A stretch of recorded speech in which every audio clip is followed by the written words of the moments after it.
Let's talk about hope. As much as RTTL might like, they do not exist in a separate world. Pocahontas is the nearest town to settlement. And hope means something different for Pat Johnson. Hi, I'm Tom.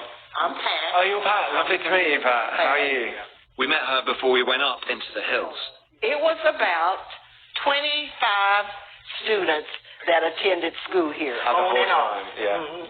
So it's really tiny. Like, there you are. Yes. Second from bottom. How old are you in that photo? I don't know. I think probably about 12 or 13.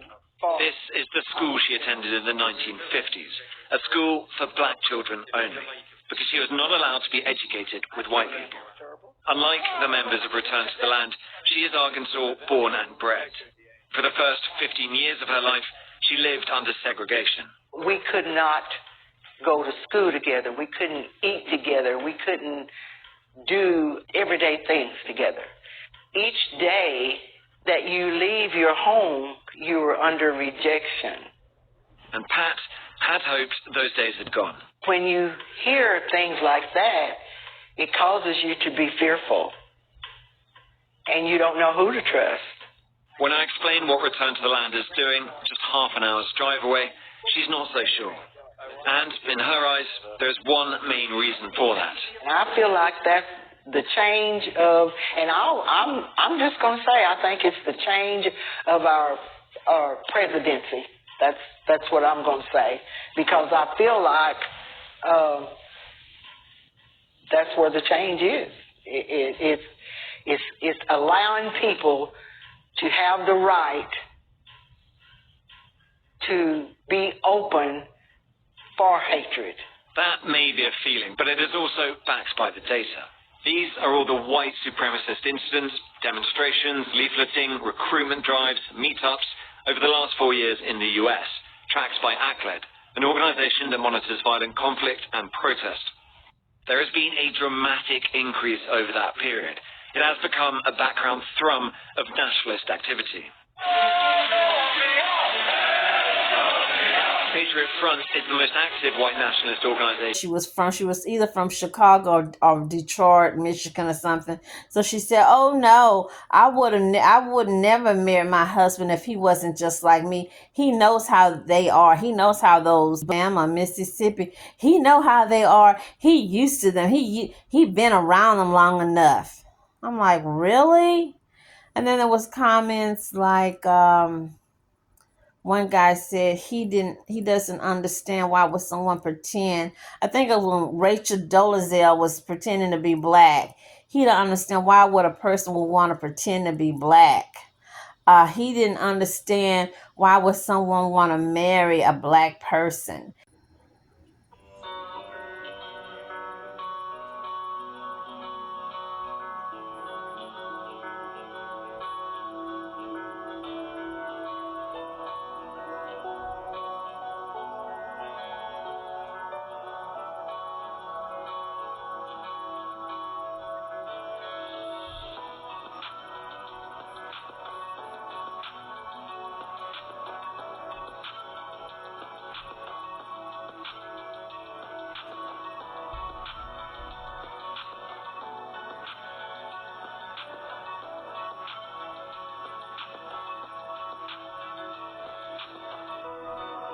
And then one girl said in another thread on that same website, "Yeah, I'm a big girl, I'm a fat girl, but I wouldn't date a black man. I've had black men to try to make passes at me, and some of my friends who are fat, they feel like they don't have no other choice but to date a black guy." You guys, I'm like, I will try to post some of the garbage, but how can you get up at 7 o'clock in the morning and go to a website and just start spewing venom, hateful, poisonous, nasty, demonic stuff all day long into the night? How can a person do that? And then you're raising and breeding kids. You're bringing innocent little people into the world, and you're passing this on to them. I am so glad. I'm pretty sure that the site is up. They're probably on the dark web, but I am so glad they finally took it down. And it said that a woman, a grandmother, white grandmother, had to bring a change.org, and she had to go to her Congress lady to help fight to get that page taken down because they was just making fun of her disabled grandbaby. I had to throw that in because that's what these people, that's who a lot of them are. They're on these websites. That's probably what he's going to be doing. I'm pretty sure they got their little internet set up. That was the first thing they did. They got that internet set up so Eric can make his little porn sites, his little play for porn. I'm off topic. Why people still got President Obama's name in their mouths? He is not your president anymore. Y'all got a new president. Leave my handsome, fine, sexy president Barack Hussein Obama alone, will you? Leave him alone. Yes, that brawl that happened in Cincinnati, the attack, I guess that's what Eric and Nikki and them running from. You know, they running because... But why y'all not running from them school shooters that look just like you, Eric? And the child rapists that look just like you, Eric and Nikki? Why y'all not running from that? Or the guy that went into Walmart and started stabbing the people? Why you not running from that? Y'all don't think that in y'all little club, you're not gonna have some child predators, some women beaters, some arsonists, some terrorists? Y'all don't think that? Oh, okay. Carry on, you guys.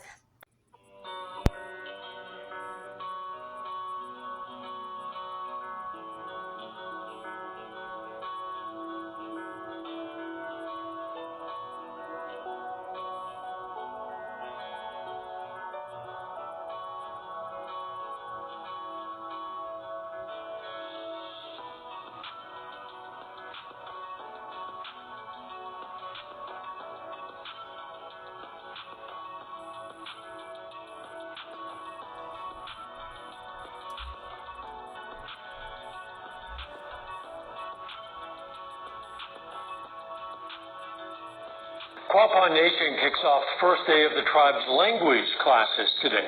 KOAM's Melissa Alexis spoke with members of the tribe about the importance of keeping the Quapaw language alive.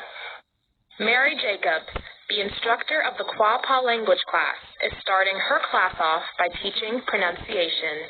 So like instead of E being E, it would be an I. She hopes through her teaching this language, more members of the tribe will be able to express themselves in the language, especially during ceremonies and prayer. Our children, as they grow up in this language, that they'll be able to speak it as they walk through the door, and that would be their first instinct. Instead of saying hello, they would say hooray. To be able to speak with fellow tribal members, or even people who are not tribal in Quapaw, just because it feels really empowering. Taya Deirdross, a student of the Quapaw language class, says learning the language helps preserve the culture. It's the ultimate vessel of our culture. I mean, you know, things come and go, all the things around you will eventually deteriorate, but as long as, I mean, the oral tradition is like one of the oldest things in human history. It's one of the things that cannot be taken away. One of her goals of teaching this language class, she wants the language to be passed down to future generations and says that learning the language can help younger generations connect with their culture. Obviously, I'm touched by it, but to hear my children talk and the language is absolutely amazing. The Quapaw Language Department will be offering both online and in-person Quapaw language classes. Reporting in Quapaw, Melissa Alexis, KOAM News. Members of the Quapaw tribe gathered at Downstream Casino for the 200th anniversary of the Treaty of 1824 being signed. KOAM's Melissa Alexis brings us more information about the treaty's history and its importance. We've prospered. Prosperous is the word Barbara Kaiser uses to describe how far the Quapaw Nation has come since the Treaty of 1824 was signed. It marks the real beginning of the dispossession of the Quapaw people from their traditional lands. The treaty between the U.S. and Quapaw resulted in the tribe being removed from Arkansas. Not transportation unless they had horses. Literally playing Jeopardy. They walked and traveled. Relocated from the east, from the southeast, and of course from what is now Arkansas. And that cannot have been an easy transition. The tribe was given $4,000 and land in the Red River region in Louisiana to move to. Flooding would destroy their crops and lead to death from starvation. They farmed and they hunted and they had plenty. And then all of a sudden they were moved somewhere where there was nothing. They had no families. They had no roots. They had, it wasn't their home anymore. In spite of any optimism that some of the nation's leadership felt, they realized the handwriting was on the wall. There was a pattern of dispossession, of always moving the native nations. The original treaty, which is usually stored at the Arkansas State Archives, was on display. Sad, but on the flip side of that, also proud. Reporting in Quapaw, Melissa Alexis, KOAM News.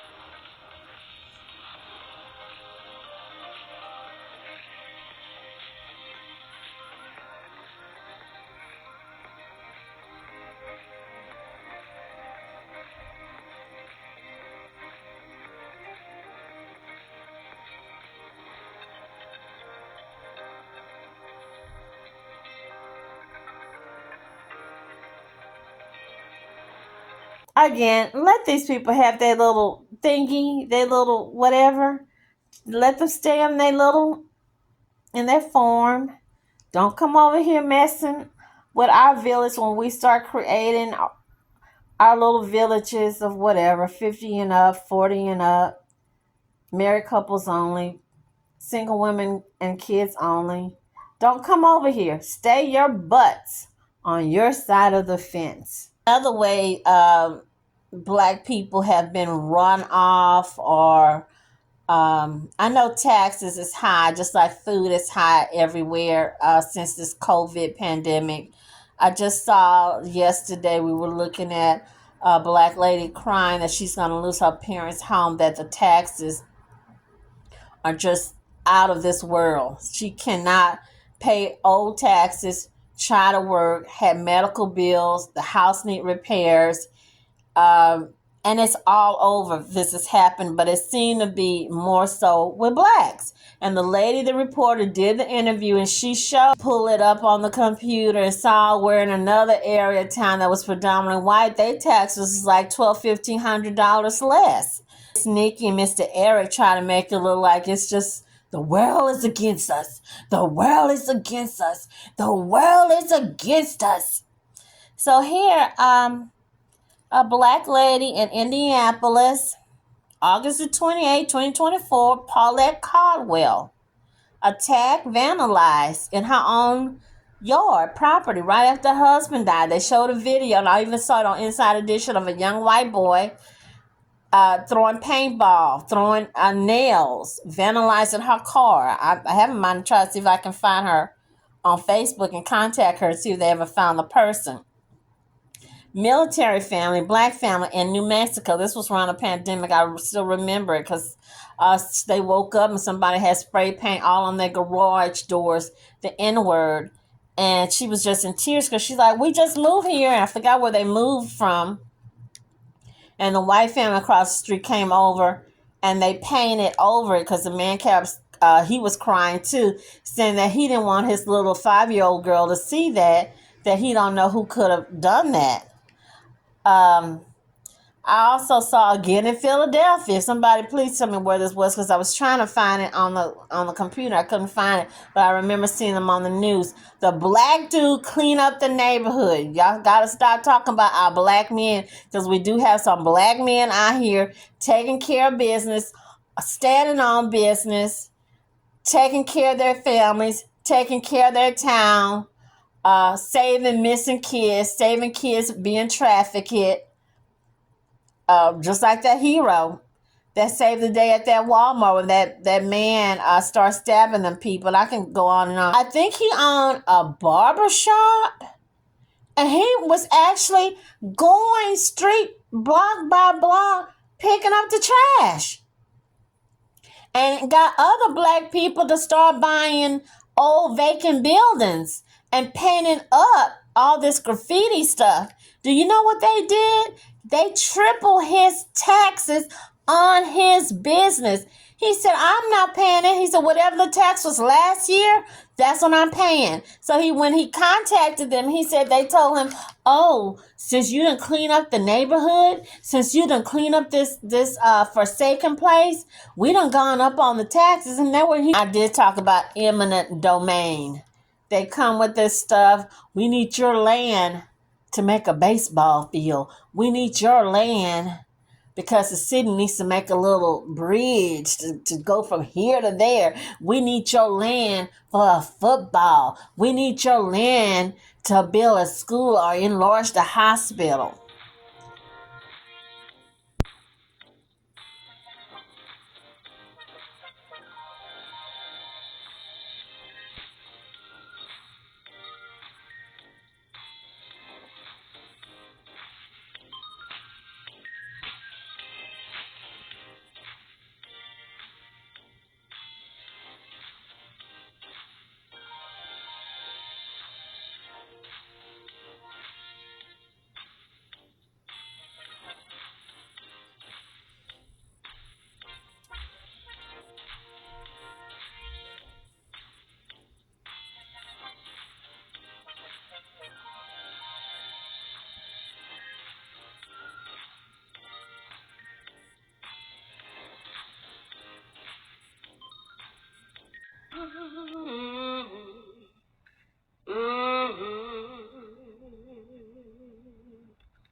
My name is Rosalind Alexander Kasparek.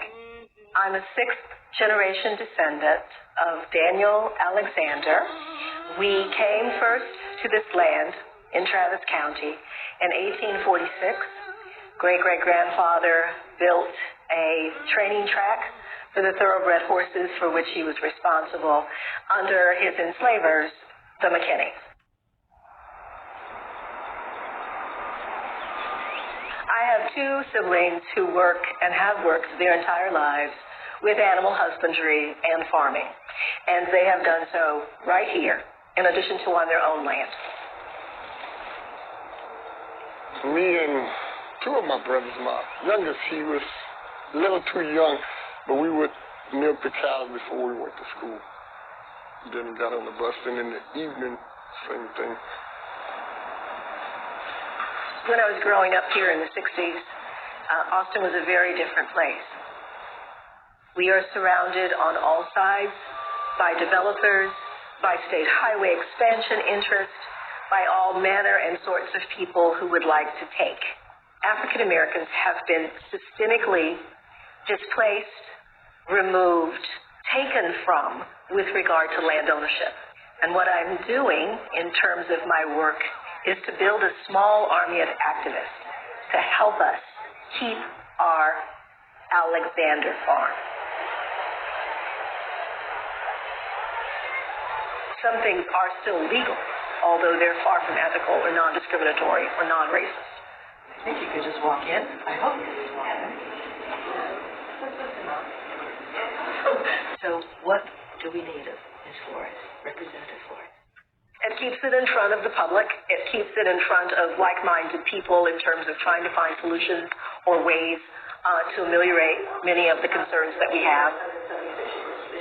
I think it's a good fight. I think it's a fight worth fighting, you know. A lot of the stuff that I found out through Rosalind and my sister, we didn't know when we were kids.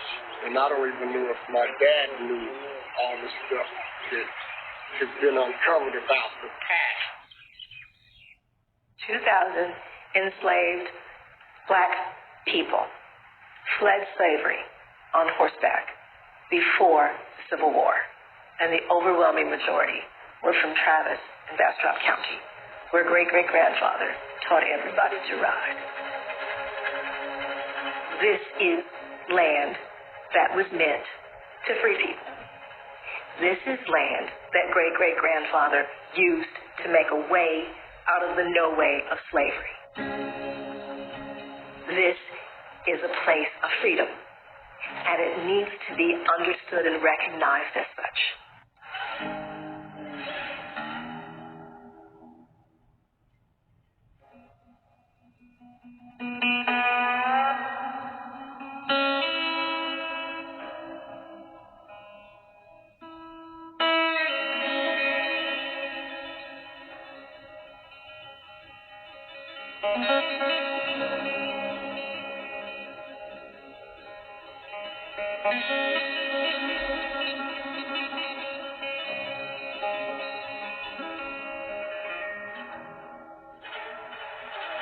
On as slaves, later working to own it. A railroad now trying to take part of it through eminent domain, promising it will bring more jobs. The conflict could go all the way to the Supreme Court. Senior national correspondent Steve Osunsami has more in tonight's Prime Focus. History will tell you that the railroad helped put America on the right track. When back in the 1800s, these iron horses first started moving people and their goods across the land. All of a sudden, it took only 4 days to cross the country instead of 30. It's one of the reasons it makes sense to give railroads, which in most cases are still privately owned, some of the same powers to claim someone else's land as a power company, an airport, or even a public school system. You'll never sell? No. No matter, no price? No. I don't want that through here. I don't want that here. If I sell it, there's going to be a train there. Forever. At my age, I'm ready to fight. Bring it. I'm not going to let this happen to me.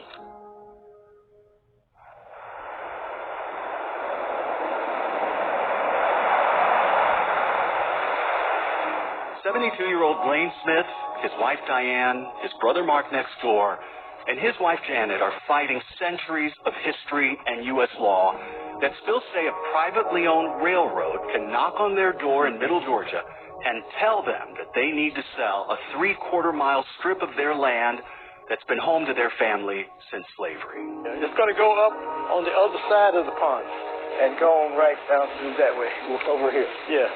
And not to build a park or a train station that they too might use, but for a business interest that the railroad says will help everyone. A new 4-mile stretch of rail line that would lead to a rock quarry and a handful of other businesses on the other side of the Smith family property.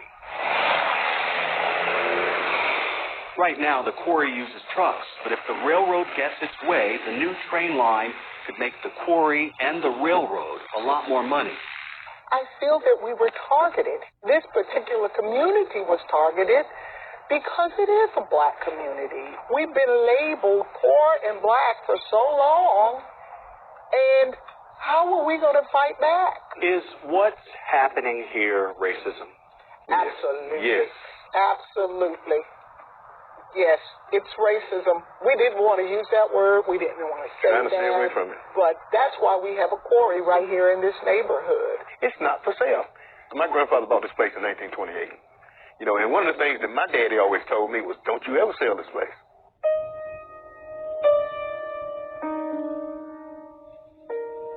This is my father and my family. Their family story is the very definition of black history in America and hangs on the walls above a fireplace in the main farmhouse. My great-grandmother, who was his wife at that time, but she had passed away here, was born a slave on the property. That great-grandmother was born here a slave on what was then the Dixon Plantation near Sparta, Georgia, a few hours south of Atlanta. And her father was the slave master. She had children with this man, David Dixon, a farmer who was white and able to keep his family safe from the racial violence of their time. This was one of their daughters, a girl named Helen, who married James Blaine Smith and started buying up some 600 acres of property in the late 1920s. Their oldest son was this man, James Adolph Smith, who married his wife Carolyn and told his 6 children that they should never sell any of it. And I can tell you that from his dying bed. Yes. He said, keep it whole. Keep it whole. Keep it in the family. Has his own long family history down here in the country. I just think that, rural Georgia needs opportunity. Benjamin Tarbutton III, seen here in his high school yearbook, is president of the Sandersville Railroad. He says he could have moved to the big city after college. Atlanta, coincidentally, was built by railroads. But he came back home to hard-pressed rural Georgia to run the family business. It was started by a great-grandfather of his same name in 1916. And he says the new rail line to the rock quarry could lead to at least a dozen permanent jobs and could help get this place growing again. He told us to go take a look in town. Historical, predominantly black area. It used to be a predominantly black area, and all I saw was those big old weird-looking townhome condominiums that's real narrow, and they got like 2 or 3 stories, and then they got another person like duplexes, $300,000 or $400,000. Why are you building that right next door to a little house that's probably worth $30,000 or $40,000? I've noticed those type of buildings creeping up in these older historical black neighborhoods and some of the Hispanic.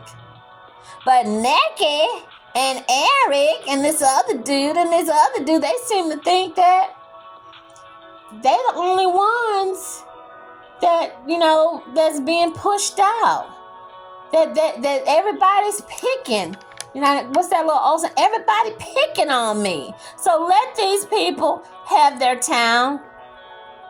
Because for some of y'all who think, and even some of, who whatever, got another story. Today is my story time. Got another story, you guys. And you know me, I'm long-winded.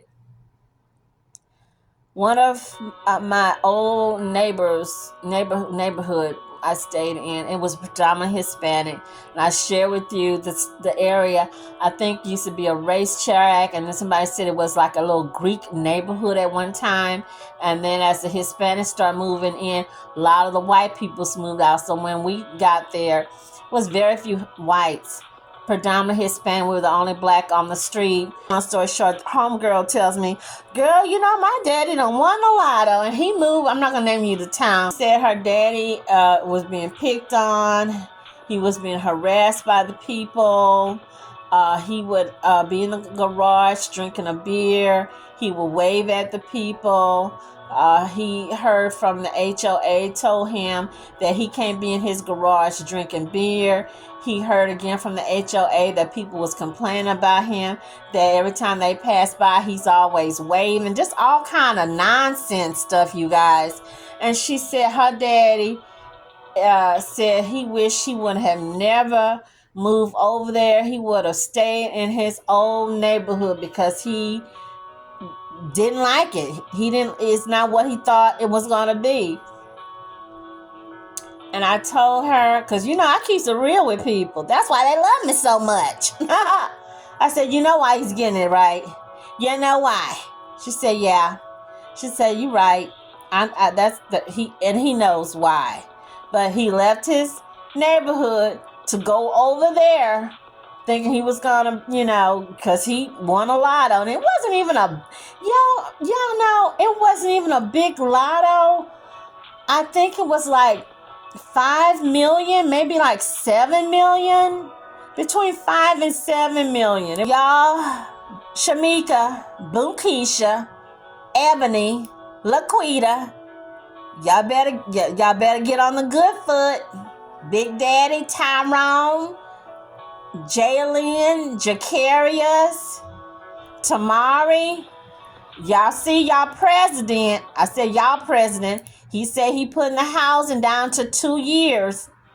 You only get 2 years. Mama, big mama, pop and them, they're going to have a place to stay. Or little mama who maybe is not quite 70 or 80. So y'all can use Nick and Eric as y'all blueprint and start buying y'all acreage of some land, putting your tiny houses, get together.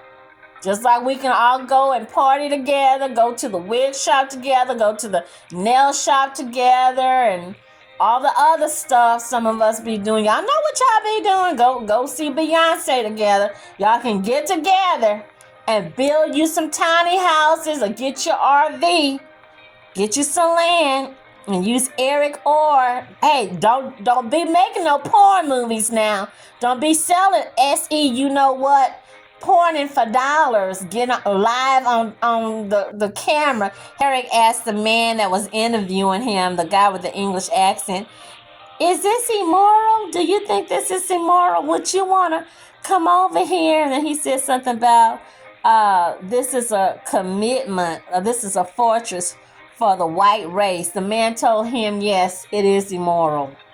Yes, it is immoral. I want to say what he doing. He is immoral himself. I make your town, stay in your town. Don't come over here messing with the other people when they make their town. So when the 50 and up make their town, the LGBTQ make their town, when the black women who running from domestic violence make their only town, don't come running. Don't come over there. Don't come. Leave them alone. Leave them alone. Other people, the non-black people, the white people that look like Eric and Nikki and Shiloh Hendricks, they wanted to go over there to the Black Wall Street to see what them black people was up to. They wanted to go to Rosewood to see what them black people was up to. They wanted to go to Birmingham, Kentucky to see what them black people was up to. And that fatal flood in Mississippi, them people, I don't care what nobody say, them people deserve reparations. And I know those people are still alive from 1927 and their kids. Whoever were little kids during that time, you held, with the help of the government, held people hostage for a year and something to make them clean up and rebuild the town. That's a damn shame. I'm out, you guys. Peace, love, and happiness. Stay safe, be good, be kind.